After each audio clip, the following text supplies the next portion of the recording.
আমার দেশবাসী ভাই সকল বন্ধুগণকে না বলে পারিনি জুবিন গার্গ সম্পর্কে। জুবিন গার্গ হলেন আসাম তথা সমস্ত ভারতবর্ষের একজন সুনামধন্য গায়ক। উনি শুধু গায়ক নয়, উনি সঙ্গীত রচয়িতা, উনি সঙ্গীত চর্চা এবং সঙ্গীত শিক্ষকতাও উনি করেছিলেন।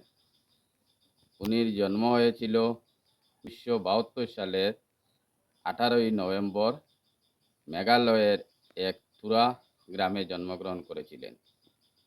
উনি পুরান বাড়ি ছিল যোরহাটে। উনি ছোটোবেলা থেকেই খুবই মেধাবী ছিলেন। ছাত্র হিসাবে অনেক খ্যাতি ছিল।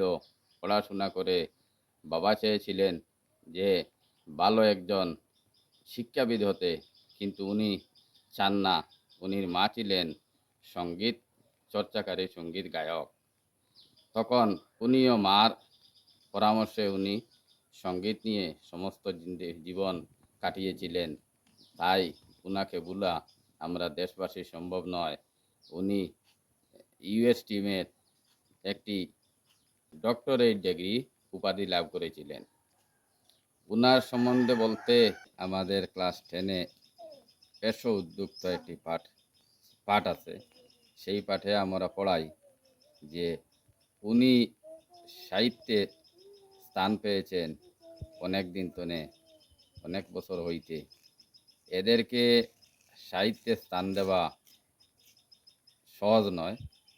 উনি যখন মানুষ খ্যাতি অর্জন করে, তা বিখ্যাত হয়ে যায়, তখন বইয়ের পাতায় উঠে যায়।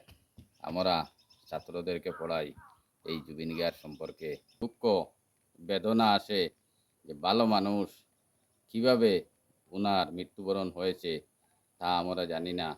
ভারতবর্ষের সমস্ত মানুষ একাধারে উনার জন্য ক্রন্দন করিতেছেন। আমরা সবাই উনার জন্য দোয়া আশীর্বাদ রাখি যেন উনার স্বর্গীয় দান উপরওয়ালা করেন।